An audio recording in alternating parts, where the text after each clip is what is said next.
सभी प्यारे साथियों को राम राम नमस्कार। उम्मीद करता हूं आप सभी बहुत ही बढ़िया होंगे। इस वीडियो में हम बात करने वाले हैं एसएससी डी कांस्टेबल 2025 की भर्ती के बारे में। ये वीडियो आप सभी के लिए बहुत जरूरी रहेगा। अगर आपने इस भर्ती में फॉर्म अप्लाई किया है तो वीडियो को ध्यान से जरूर देख लीजिएगा, क्योंकि एक गलती की वजह से बहुत सारे बच्चे ऐसे हैं जो कि परमानेंटली रिजेक्ट हुए हैं 2024 की भर्ती में, और वही 2025 में भी हो सकता है। ऐसा क्यों हुआ है, क्या आपने भी वो गलती कर दी है, आपको भी समझ में आ जाएगा। अगर आपने वो गलती की है तो उसमें कैसे सुधार हो सकता है वो भी मैं आप सभी को बताऊंगा। तो वीडियो को लास्ट तक ध्यान से देखें। वीडियो पसंद आए वीडियो को लाइक शेयर करके चैनल को सब्सक्राइब कर लें और बेल आइकन पे प्रेस कर लें, ताकि फ्यूचर में आने वाली हर एक अपडेट का नोटिफिकेशन आपको सबसे पहले मिलता रहे। आगे बढ़ते हैं। साथ ही में जो भी बच्चे किसी भी गवर्नमेंट एग्जामिनेशन की तैयारी कर रहे हैं, जैसे कि आप सभी को यहाँ पे हमारे काफी सारे बैचेस देखने के लिए मिल जाएंगे, जिसमें आपको दिल्ली पुलिस कांस्टेबल का खाकी वर्दी बैच आपको मिल जाएगा केवल 199 रुपए में। वहीं पे आईटीबीपी सुपर ड्राइवर बैच केवल 299 रुपए में आप सभी को मिल जाएगा। बीआरओ ड्राइवर बैच आप सभी को 399 रुपए में मिल जाता है।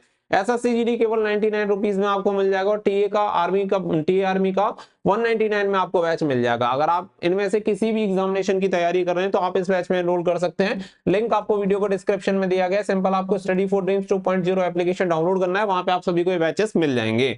आगे बढ़ते हैं। तो देखो, अभी इस बार की भर्ती में जो सबसे बड़ी दिक्कत आई है वो मैं आप सभी को बता देता हूँ। बहुत सारे कैंडिडेट क्या है, डायरेक्टली रिजेक्ट कर दिए गए हैं। और सबसे बड़ी बात यह है कि अब जो भी अपकमिंग वैकेंसीज होंगी उनमें भी वो पार्टिसिपेट नहीं कर सकते। ऐसा क्यों हुआ है वो भी आप सभी को समझ में आ जाएगा। तो ये सारी चीजें आपकी काफी काम की रहने वाली हैं। आप सभी को पता है कि इस बार जो आपकी लिस्ट जारी की गई है वो टोटल यहाँ पे 4 लिस्ट जो है वो आपकी जारी की गई हैं। अगर आपको अलग अलग जो लिस्ट हैं वो आप सभी को देखने के लिए मिलेंगी 1, 2, 3 एंड 4। तो सभी जो लिस्ट हैं उनमें से एक लिस्ट आपकी जो जारी की गई है उसके बारे में मैं आप सभी को बताने वाला हूं। तो यहाँ पे अगर आप देखेंगे रिजल्ट में आप जाइए, तो रिजल्ट में आप सभी को ये जो लिस्ट है आपकी चौथे नंबर की लिस्ट आप सभी को देखने के लिए मिल जाएगी। इसके अलावा यहाँ पे जो कैंडिडेट है जिन्हें विद हेल्ड में रिजल्ट जारी हुआ है वो लिस्ट नंबर 3 है। जो विद हेल्ड का जो पंगा रहता है वो सालों तक इसका प्रोसेस चलता है, पूरी गहनता से जांच होती है, और उसके बाद कंफर्मेशन के बाद आपको दोबारा से ये पूरा प्रोसेस स्टार्ट होता है, जिसमें आपको ज्वाइनिंग लेटर वगैरह मिलता है, कंफर्मेशन होता है कि आप सही कैंडिडेट हैं। लेकिन इस बार इन्होंने एक चौथी लिस्ट और जारी करके एक नई कहानी शुरू कर दी। अगर आप इस पे क्लिक करेंगे तो एक नई लिस्ट आपके सामने ओपन हो जाती है, जिसमें अगर आप देखेंगे तो यहाँ पे डिवार्ड candidate male and female in roll number order यहाँ पे दिया हुआ है। और इस अगर आप देखेंगे तो यहाँ पे 1600 समथिंग कैंडिडेट आपको देखने के लिए मिल जाएंगे, जिन्हें डायरेक्टली इस बार यहाँ पे रिजेक्ट कर दिया गया। ये लिस्ट है आप सभी के सामने, ये लिस्ट आप सभी चेक कर सकते हैं, जिसमें कितने कैंडिडेट डिस्क्वालीफाई किए गए हैं यहाँ पे आप सभी के सामने है। एक बार देख लेते हैं कि टोटल कितने कैंडिडेट हैं। तो टोटल अगर हम यहाँ पे कैंडिडेट देखें तो टोटल 1679 कैंडिडेट यहाँ पे रिजेक्ट किए गए हैं। 1679 ये ऐसे कैंडिडेट हैं जिन्हें लगभग 7 साल के लिए बैन कर दिया गया है एसएससी के द्वारा। यानी कि सिंपल सी बात समझ लो कि अब ये अपकमिंग कोई भी भर्ती शायद ही देख पाए, क्योंकि ऐसे समझो अगर कोई कैंडिडेट 18 साल का होगा, 1-2 साल भर्ती को कंप्लीट होने में लग जाते हैं, 20 साल और अगले 7 साल के लिए डिवाइड हो गया, यानी 27 साल तक वो कोई भी भर्ती नहीं देख पाएगा। तो इस तरीके से इन कैंडिडेट को आखिर इस लिस्ट में डाला क्यों गया है और इस तरीके से बैन क्यों किया गया है वो आपके लिए समझने वाली बात है, और उससे कैसे बचा जा सकता है वो भी आपको समझना है। तो यहाँ पे जो लिस्ट है वो मैंने आपको दिखा दी। अब इन कैंडिडेट के साथ जो दिक्कत हुई है वो समझो। इन्होंने ज्यादा होशियारी के चक्कर में किया क्या है कि इन्होंने 2 फॉर्म अप्लाई किए। ठीक है, मोस्ट ऑफ जो कैंडिडेट हैं वो ऐसे ही हैं जिन्होंने 2 फॉर्म अप्लाई किए और अलग अलग डिटेल्स के साथ ही अपने फॉर्म अप्लाई कर दिए। इनमें से बहुत सारे जो कैंडिडेट थे वो ऐसे कैंडिडेट थे जिन्होंने 2 बार 10th पास की हुई है, यानी जो 10वीं पास की हुई है वो 2 बार की हुई है अलग अलग, जिसमें डीओबी भी इनकी अलग अलग है। लेकिन आप सभी को पता है कि एसएससी का जो पूरा सिस्टम है काफी ज्यादा हार्ड टेक है, तो उन्होंने इस चीज को कंफर्म कर लिया कि ये जो दोनों कैंडिडेट हैं ए और बी, ये दोनों ही कैंडिडेट एक ही कैंडिडेट है, जिसकी डिटेल्स में थोड़ा सा डिफरेंट है, लेकिन कैंडिडेट एक ही है। और जब ये कंफर्म हो गया कि ये कैंडिडेट एक ही है, तो ऐसे कैंडिडेट को नोटिस भेजा गया कि आपने इस तरीके से 2 अलग अलग एग्जामिनेशन दिए हैं, और नोटिस के बाद उससे जो सारी चीजें हैं अंडरटेकिंग वगैरह लिया गया, और उसके बाद उन सभी कैंडिडेट को डिवार्ड लिस्ट में जारी कर दिया कि अगले 7 साल के लिए आपको प्रतिबंधित किया जाता है, और अगले 7 साल आप एसएससी के किसी भी एग्जामिनेशन में अपियर नहीं हो पाएंगे। इसी कारण से ये सारी चीजें हुई हैं। 2025 वाली भर्ती चल रही है, इस भर्ती में भी कुछ ऐसे कैंडिडेट रहे होंगे, ठीक है, इस भर्ती में भी जिन्होंने 2 फॉर्म अप्लाई किए होंगे।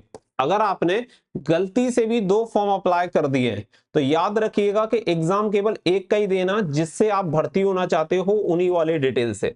अगर आपने किसी दूसरी जो डिटेल्स हैं उसके साथ दे दिया तो सिंपल सी बात है कि फिर आगे कोई दिक्कत होगी। तो जो जेन्युइन है और जो पहली वाली डिटेल्स हैं उससे अगर आप एग्जाम देते हो तो वो आपके लिए बेटर होगा। अगर आपके पास 2 मार्कशीट हैं, 2 अलग अलग डेट ऑफ बर्थ आपने करवा रखी हैं, तो दोनों से एग्जामिनेशन मत देना, क्योंकि एसएससी आपको हर हाल में पकड़ लेगी। जैसे 2024 की भर्ती में कैंडिडेट को पकड़ा गया है, सेम इसी तरीके से 2025 में भी आपको पकड़ लिया जाएगा।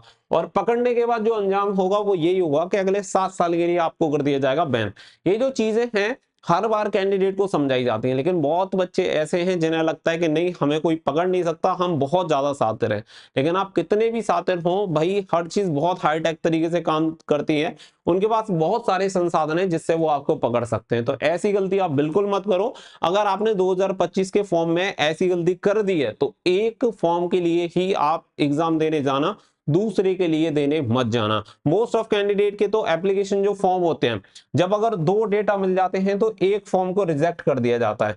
लेकिन कुछ कैंडिडेट जो थोड़े ज्यादा शातिर होते हैं, उनके 2 अलग अलग डिटेल्स के साथ फॉर्म होते हैं, तो दोनों ही एक्सेप्ट हो जाते हैं और अलग अलग एग्जाम भी वो दे के आ जाते हैं। और इसी वजह से एसएससी को चकमा देने के चक्कर में बाद में उनका जो थंब इंप्रेशन वगैरह होता है, उन सारी डिटेल्स को फिर बाद में मैच किया जाता है। और जब सिग्नेचर, थंब इंप्रेशन, क्योंकि देखो आप शकल थोड़ी सी अलग बना सकते हो, एक में बियर्ड के साथ यानी दाढ़ी के साथ जा सकते हो, एक में सेविंग करवा के जा सकते हो, उसमें थोड़ा सा डिफरेंस हो जाएगा, ज्यादा तो नहीं होगा। सारी चीजों में चकमा दे सकते हो, लेकिन लास्ट में जब थंब इंप्रेशन होगा तो 2 अलग अलग थंब इंप्रेशन कहां से लेके आओगे? वो तो लास्ट में मैच होने ही होने, क्योंकि जब आप एग्जामिनेशन देने जाओगे, एग्जामिनेशन से पहले तो थंब इंप्रेशन है नहीं। अगर आप एक एग्जाम देने गए, दूसरा एग्जामिनेशन नहीं दिया, तो एक में एब्सेंट हो गए, एक में पास हो जाओगे, काम चल जाएगा। लेकिन अगर आपने दोनों एग्जामिनेशन दे दिए तो दोनों में ही आपका थंब इंप्रेशन लिया जाएगा।